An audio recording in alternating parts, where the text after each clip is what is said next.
Hey everyone, welcome back to शिनिश्वा swing steps, जहां हम आसान तरीके से लड़कियों के लिए यूनिक और स्टाइलिश डिज़ाइन के टॉप बनाते हैं। तो आज के वीडियो में हम बनाना सीखेंगे बहुत ही आसान तरीके से कॉलर वाला फ्रिल टॉप। टॉप बनाने के लिए मैंने यहाँ पर 2.5 मीटर प्लेन जॉर्जेट फैब्रिक लिया है और जो इसके पन्ने की चौड़ाई है वो 42 इंच है। और साथ ही मैंने यहाँ पर अस्तर के लिए 1 मीटर क्रेप फैब्रिक भी लिया है। यहाँ पर मैंने अपने अस्तर के कपड़े को 4 फोल्ड करके रखा हुआ है। अपनी साइड मैंने कपड़े की बंद साइड रखी है और ऊपर ये हमारा कपड़ा बंद है और नीचे से हमारा कपड़ा पूरा ओपन है। अब बंद साइड से अंदर की ओर हमें अपने टॉप की मार्किंग करनी है। सबसे पहले हम यहाँ पे शोल्डर की मार्किंग करेंगे। मेरा शोल्डर 14 इंचेस है तो मैं उसका हाफ 7 इंच पे मार्क करूंगी। शोल्डर मार्किंग के बाद अब बारी आती है आर्म होल मार्किंग की। तो जितना हमने शोल्डर लिया है 7 इंच, उतना ही यहाँ पे हमें आर्म होल लेना है 7 इंचेस। आर्म होल मार्किंग के बाद अब हम चेस्ट के लिए मार्किंग देखेंगे। तो मैं 36 चेस्ट के हिसाब से उसका 4th पार्ट यानी कि 9 इंच पे मार्किंग कर लूंगी। चेस्ट मार्किंग के बाद आपको चेस्ट मार्किंग के आगे ही 2 इंच का मार्जिन की मार्किंग भी कर लेनी है। और इसी के साथ में इन दोनों पॉइंट्स को स्ट्रेट लाइन से आर्म होल लाइन से मिला दूंगी। अब यहाँ हम अपने टॉप में हिप मेजरमेंट के लिए मार्किंग करेंगे। मेरे मेजरमेंट में हिप राउंड है 40 इंचेस, तो उसका 4th पार्ट हुआ 10 इंचेस। तो यहाँ पर मैं टॉप के बॉटम में 10 इंचेस पे अपनी मार्किंग करूंगी। साथ ही हम इसी मार्किंग के साथ 2 इंच का मार्जिन भी रख लेंगे, जैसे हमने चेस्ट मार्किंग करते समय लगाया था। यहाँ हम अपने अस्तर की लेंथ भी देख लेते हैं। तो मैं इसे शोल्डर से मेजर करूंगी। मुझे अस्तर की रेडी लेंथ 20 इंचेस चाहिए, इसलिए मैंने इसको 21 इंच रखा हुआ है। इसके बाद हम यहाँ पे अपनी चेस्ट मार्किंग को और हिप मार्किंग को आपस में ज्वाइन करते हुए ले लेंगे। अब आप यहाँ पर देखिए, हमने यहाँ पे 7 इंच का शोल्डर लिया था ना, उसमें से हम 4 इंच कंधी के लिए छोड़ देंगे और बाकी बचा हुआ 3 इंच हमें नेक विड्थ में ले लेना है।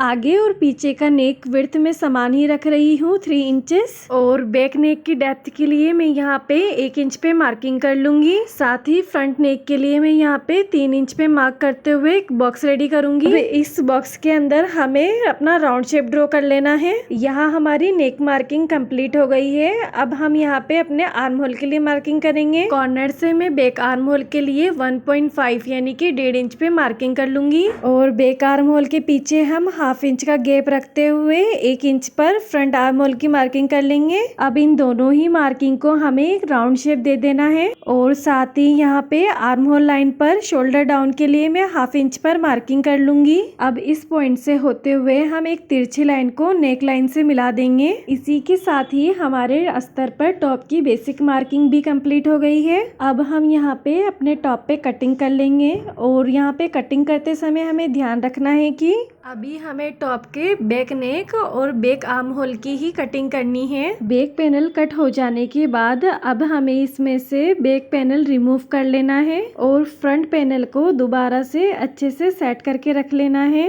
अब हम अपने फ्रंट पैनल में सिर्फ फ्रंट नेक की और फ्रंट आर्म होल की ही कटिंग करेंगे। यहाँ पे हमारे दोनों पीसेस कट के रेडी हो गए हैं। अब हमें अपने पीसेस पे मेन फैब्रिक अटैच करना है। चूंकि हम अपने टॉप में कॉलर अटैच करेंगे, इसलिए बैक पैनल में हमें एक ओपनिंग देना जरूरी है। इसलिए मैं बैक पैनल में 3 इंच का एक स्लिट बना दूंगी। जब हम अपना मेन फैब्रिक अटैच करेंगे तब मैं इस अपने स्लिट को फिनिश कर लूंगी। स्लीव्स के लिए मैंने फैब्रिक को 4 फोल्ड में विड्थ वाइज फोल्ड कर लिया है। और 36 चेस्ट के हिसाब से मैंने यहाँ पे स्लीव्स की विड्थ ले ली है 9 इंचेस। अब इसी पॉइंट पर मैं ऊपर से नीचे की ओर 3 इंच पर मार्किंग कर लूंगी। अब इस पॉइंट से होते हुए मैं अंदर की ओर सबसे पहले 1.5 इंच पर एक स्ट्रेट लाइन ड्रॉ करूंगी। और उसके बाद हम नीचे से ऊपर की ओर अपने स्लीव्स का शेप दे देंगे। स्लीव्स की जो लेंथ है मुझे 23 इंच रेडी चाहिए, तो मैं यहाँ पे 24 इंच पर अपनी मार्किंग कर लूंगी। अब इस मार्किंग से होते हुए मुझे अपने रिस्ट राउंड का मेजरमेंट डालना है। यहाँ मैं अपने रिस्ट राउंड में इलास्टिक ऐड कर रही हूँ, तो मैं यहाँ पे नॉर्मल साइज से बड़ा ही अपना रिस्ट राउंड का मेजरमेंट डालूंगी। इसी के साथ दोनों पॉइंट्स को मिलाते हुए हमें अपनी स्लीव्स की मार्किंग कंप्लीट कर लेनी है। साथ ही मैंने यहाँ पे अपनी स्लीव्स की कटिंग भी करके रख ली है। और बैक पैनल में भी मैंने अस्तर और मेन फैब्रिक को ज्वाइंट करते हुए अपने बैक पैनल को रेडी कर लिया है। बैक पैनल के साथ ही मैंने फ्रंट पैनल को भी लाइनिंग और मेन फैब्रिक अटैच करते हुए तैयार कर लिया है। अब हमें अपने टॉपर के शोल्डर ज्वाइंट कर लेना है। उसके लिए मैं अपने फ्रंट पैनल पर अपने बैक पैनल को रखूंगी और इसके शोल्डर ज्वाइंट कर लूंगी। यहाँ आप क्लियरली देख पाएंगे मैंने अपने टॉपर के शोल्डर ज्वाइंट कर दिए हैं। अब मैं यहाँ पे कॉलर के लिए नेकलाइन का मेजरमेंट ले लूंगी। कॉलर मेजरमेंट के लिए आपको टॉप को हाफ में फोल्ड कर देना है इस तरीके से।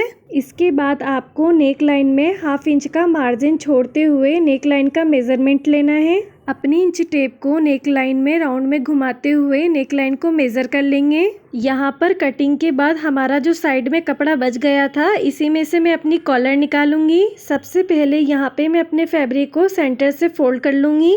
अब अपनी इस स्ट्रिप पे बंद साइड से अंदर की ओर हमें मार्किंग कर लेनी है। हमारी नेक लाइन का मेजरमेंट 10.5 इंच पर आया था तो हम इसमें आधा इंच प्लस कर लेंगे और 11 इंच पर अपनी मार्किंग कर देंगे। और मैं कॉलर की जो चौड़ाई है वो यहाँ पे मैं 7 इंच रख रही हूँ। इसी मार्किंग पे हम एक बॉक्स रेडी कर लेंगे और इसी के साथ मैंने अपने बॉक्स पे कटिंग भी कर ली है। इसी के साथ यहाँ पर मैंने सेम मेजरमेंट के हिसाब से एक और पट्टी कट कर ली है।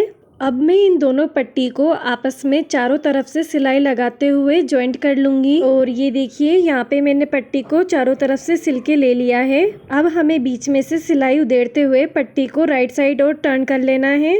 यहाँ पर हमारी पट्टी राइट साइड और टर्न हो गई है और इसे मैंने प्रेस भी करके ले लिया है।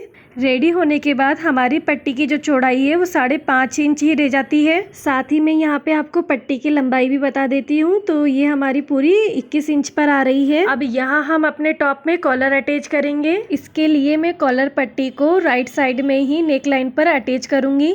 यहाँ कॉलर पट्टी को मैं बैक पैनल में रखते हुए अपनी पूरी नेक लाइन के राउंड में इसको स्टिच करूँगी। यहाँ हमें कॉलर पट्टी और टॉप को आपस में पिन अप करके ले लेना है ताकि जब हम इसमें सिलाई लगाएंगे तो हमें आसानी रहेगी। अब आप क्लियरली देख पाएंगे मैंने कॉलर को और टॉप को आपस में सिलकर ले लिया है। अब हमें अपनी कॉलर को एक बार और हाफ में फोल्ड कर देना है और इस पर भी हमें एक सिलाई लगा देनी है। कॉलर लगाने के बाद अब हमें अपने टॉप में फ्रिल लगानी है। यहाँ आर्म होल मैंने 7 इंच पे रखा था तो मैं फर्स्ट फ्रिल के लिए 5 इंच पर मार्किंग कर लूंगी और फर्स्ट फ्रिल की जो लेंथ है वो यहाँ पर मैं 6 इंचेस रखूंगी। आपके हिसाब से भी आप यहाँ पर फ्रिल की लेंथ रख सकती हैं। मैंने यहाँ पे अपनी मार्किंग को एक स्ट्रेट लाइन से सीधा कर लिया है। फ्रिल बनाने के लिए यहाँ पर हम इस लाइन को भी मेजर करेंगे। तो यहाँ पे हमारी जो लाइन का मेजरमेंट है वो 19 इंच निकल कर आया है। फ्रिल के हिसाब से मैंने यहाँ पर ये पट्टी कट करके ले ली है। जैसा कि हमने देखा था हमें फ्रिल की चौड़ाई यहाँ पर 6 इंच रखनी है तो मैंने 7 इंच की पट्टी ली है। आधा इंच हमारा टॉप और बॉटम से सिलाई के दबाव में चला जाएगा। सबसे पहले मैं अपनी पट्टी को टॉप साइड से डबल फोल्ड करते हुए एक सिलाई दे दूंगी और जो इसका बॉटम वाला हिस्सा है यहाँ मैं पीको करवाऊंगी। पट्टी को मैंने यहाँ पे डबल फोल्ड करते हुए ले लिया है, ये देखिए। अब आपको यहाँ पे क्या करना है, देखिए आपका जो टॉपर है उस पर आपकी जो ये फ्रिल आपने रेडी की है उसको मार्किंग पर मिलाते हुए रखना है। फिर उसके बाद आपको यहाँ पर एक सीधी सिलाई दे देनी है और उसके बाद आपको आपके फ्रिल को नीचे की ओर पलट देना है। इस तरीके से फ्रिल लगाने से आपको यहाँ पर आपकी सिलाई नहीं दिखेगी और हमारा टॉप बहुत ही सुंदर लगेगा। मैंने यहाँ पर अपनी फ्रिल में सिलाई लगाकर ले ली है। अब मैं इसको नीचे की ओर पलट दूंगी।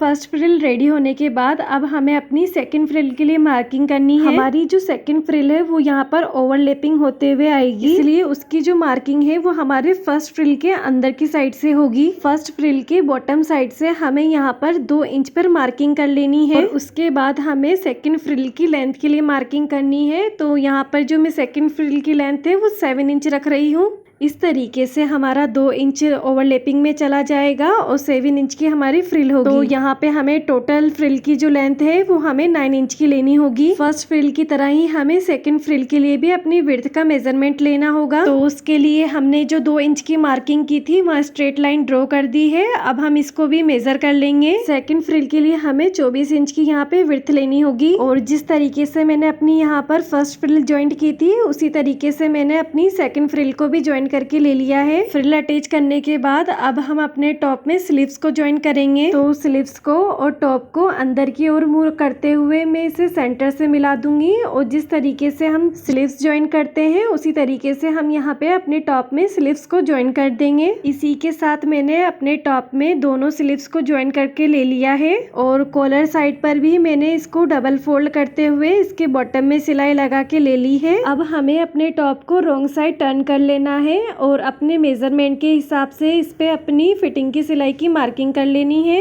फिटिंग की सिलाई देने से पहले मैं यहाँ अपने टॉप को अच्छे से मिलाते हुए इसको पिन अप कर लूंगी। टॉप पर मैंने फिटिंग की सिलाई देके इसको तैयार कर लिया है। अब हम इसकी स्लीव्स को रेडी करेंगे। स्लीव्स में मैं बलून लुक दूंगी, उसके लिए मुझे अपने स्लीव्स के बॉटम में इलास्टिक लगाना होगा। उसके लिए मैं अपने जो स्लीव्स का बॉटम है उसको डबल फोल्ड करूंगी और फिर इस पर एक सिलाई दे देनी है। ये देखिए रिस्ट राउंड साइड मैंने सिलाई लगा के ले ली है और साथ ही मैंने इसको बीच में थोड़ा उधेड़ के भी ले लिया है, जिसमें से हम अपना ये पतला सा इलास्टिक इंसर्ट करेंगे। चूँकि हमने रिस्ट राउंड का जो साइज़ था वो ज़्यादा रखा था और अब हमने इसमें इलास्टिक डाल दिया है तो इसमें ऑटोमेटिकली हमारी स्लीव्स में बलून शेप आ जाएगा। अब हम अपनी फ्रिल पे पीको करवा लेंगे और इसी के साथ हमारा टॉप बनके रेडी हो गया है। होप सो आज का ये फ्रिल डिज़ाइन टॉप आपको पसंद आया होगा। अब मिलते हैं अपने नेक्स्ट वीडियो में एक नए टॉप डिज़ाइन के साथ। तब तक के लिए बाय बाय।